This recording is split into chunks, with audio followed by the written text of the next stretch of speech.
Olá, sejam todos muito bem-vindos ao nosso Congresso de Direito Administrativo, onde hoje daremos início ao nosso webinário sobre atos administrativos, especialmente no que versa sobre os requisitos básicos para a existência desse ato.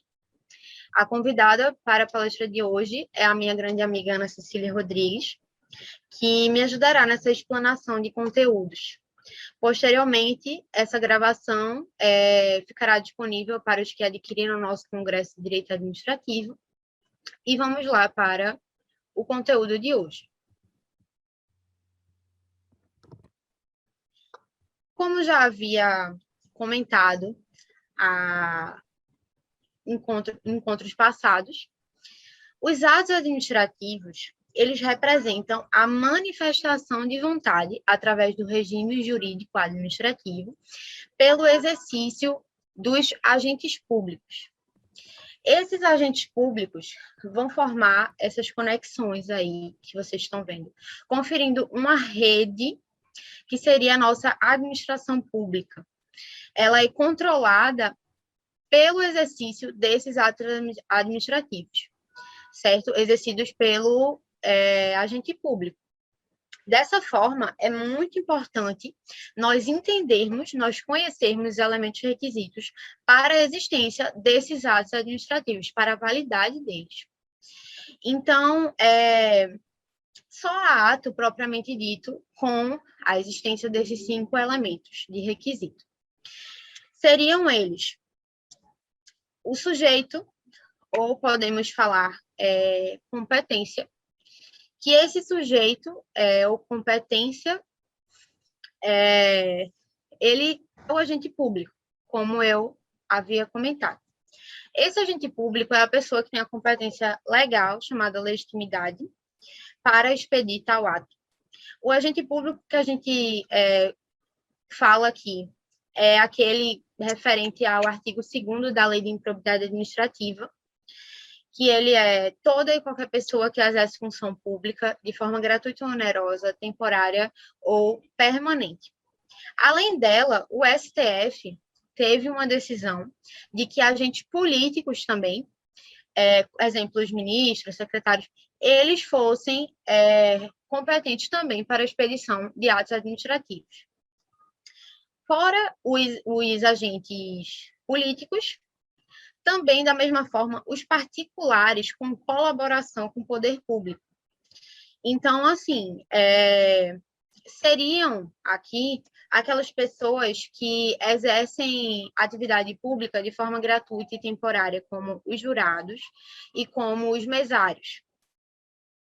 Eles também vão ter a competência para expedir atos administrativos, desde que dentro da sua função pública, certo?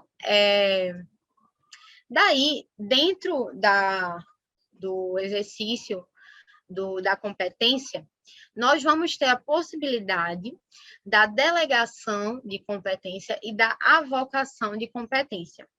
A delegação, resumidamente, seria quando uma determinada pessoa que contém a delegação originária passa o seu poder, é uma extensão da sua competência de forma temporária para outra pessoa. Essa pessoa, a quem vai receber a delegação da competência, ela poderá ser de inferior hierárquico a essa primeira pessoa originária, ou para alguém que seja na mesma estrutura hierárquica, no caso de férias ou licença, por exemplo. Nesse caso, seria uma exemplificação de competência vertical e horizontal. É possível nessa delegação. Com essa delegação, essa outra pessoa que recebeu a competência vai poder atuar com competência e poder para exercer tal ato administrativo, dentro das atribuições contidas em lei, porque os atos administrativos, eles sempre vão ser regidos em lei e as atribuições vão estar definidas. Essas atribuições, vamos agora falar sobre a forma essa forma, ela vai poder ser publicada, ela deverá ser publicada de forma a seguir a lei e o modelo que está previsto para a exteriorização desse ato administrativo. Porque essa forma é exatamente esse modelo, né? Já que a administração pública é formal, ela segue o princípio da solenidade, que vai falar que a administração, em regra geral, ela deve ser escrita e na língua portuguesa. Então, esse ato administrativo, ele vai ter que seguir essa formalidade, senão ele nem existe, né? A forma é um outro requisito aí da nossa existência para o ato administrativo. E se deve atentar aqui para não confundir a inexistência de forma com o erro de forma, porque existe também vícios de forma que levam à ilegalidade do ato administrativo. E quando existem esses vícios, se tem um ato inulo, que a administração pública vai ter a possibilidade de entrar com um saneamento de ato administrativo, corrigindo esse erro, se ele não gerar prejuízos ao interesse público nem a terceiros. Agora, sobre o outro ponto, sobre legitimidade, podemos ver aí que tem dois tipos. Desculpe, legitimidade não. No caso, a finalidade. A finalidade vai existir no tipo genérico e específico. Todo ato administrativo, ele necessariamente terá esses dois tipos. A genérica vai atender ao interesse público, vai ser uma coisa mais coletiva. E a finalidade específica vai ser definida em lei para cada ato e vai ter uma forma mais objetiva. Agora, é importante falarmos sobre esses desvios de finalidade, né? Porque é o que ocorre muitas vezes, e tem o exemplo de desvio de finalidade genérica, que seria o abuso de poder, e tem um exemplo de desvio de finalidade específica, que aí seria o que entra no quesito da predestinação. Esse termo é um conceito que pode ser lícito ou ilícito. A predestinação lícita, eu vou dar um exemplo aqui da desapropriação. Ela aconteceria quando, por exemplo, o Estado desapropria uma propriedade para a construção de um hospital, para o bem público, e acaba ocorrendo a chegada de uma pandemia caótica dessas, do coronavírus, onde é necessário, vai se tornar mais imprescindível a presença de mais hospitais do que as escolas, infelizmente. Mas, assim, dessa forma, o Estado vai desapropriar com uma finalidade de construir uma escola e vai acabar construindo um hospital.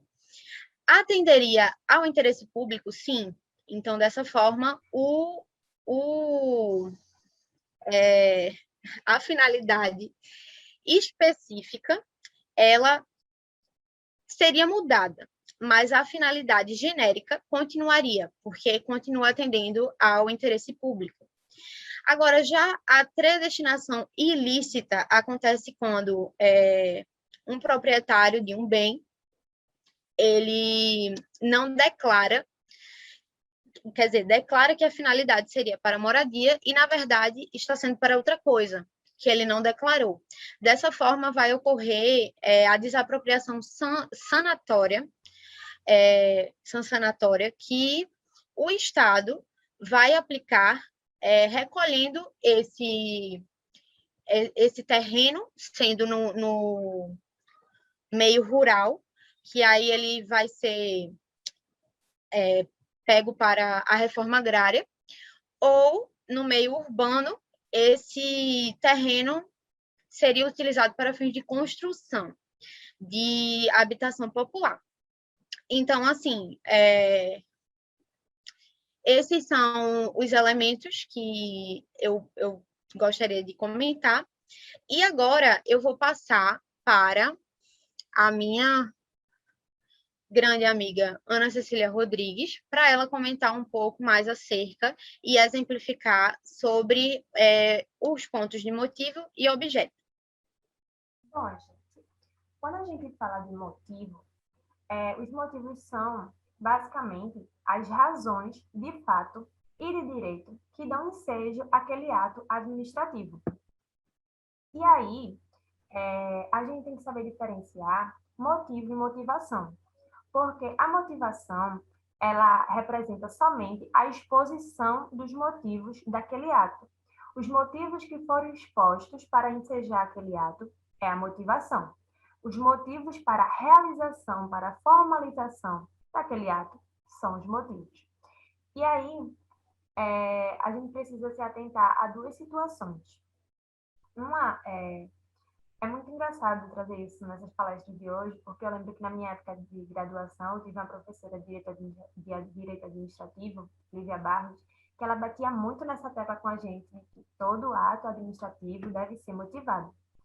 E aí uma das situações é que se não houver motivação, mas os motivos forem falsos ou não corresponderem à lei, a gente vai estar diante de um ato viciado por ilegalidade no elemento motivo. E a outra situação é quando a situação é real, é verdadeira, mas o ato não é motivado. Aí a gente vai estar diante de um motivo no elemento forma. E aí eu trago para vocês um caso real, verídico, que aconteceu agora há pouco, no município de Dourados, em Mato Grosso do Sul. O município de Dourados, ele abriu uma dispensa com o objetivo de contratar uma dispensa de licitação com o objetivo de contratar uma empresa especializada em limpeza urbana. E aí, essa dispensa ela foi deixada para lá sem nenhuma justificativa, sem nenhum desfecho e aberto outra dispensa com o mesmo objetivo de contratar uma empresa especializada em limpeza urbana. Sendo assim, uma dessas empresas que estava concorrendo na primeira licitação acionou o município judicialmente e, através de um procedimento comunicível, ela requereu a imediata suspensão dessa dispensa. E aí ela pleiteou a nulidade desse ato da administração pública municipal, e aí esse ato ele foi revogado, com a justificativa de ter sido realizado arbitrário e ilegalmente, sem apresentar qualquer motivação. É o que eu disse anteriormente. Todo ato administrativo deve ser motivado. E aí, por fim, a gente tem o objetivo do ato administrativo, que é justamente o efeito que aquele ato causa no mundo jurídico, justamente a conduta estatal que aquele ato vai fazer ser praticada, a prática que aquele ato vai ensejar. Então, é isso que a gente teve aqui para explanar com vocês hoje. Espero que vocês tenham gostado e aproveitado bastante esse webinário, que seja muito útil. E aí eu passo a palavra de volta para a Sânia. Dessa forma, nós agradecemos, né, a participação de todos e todos que adquiriram esse congresso de Direito Administrativo. E também agradeço a presença de Ana Cecília Rodrigues e ao incentivo que tivemos da professora Lívia Barros à apresentação essa exposição de conteúdos. E fiquem com Deus. Até a próxima.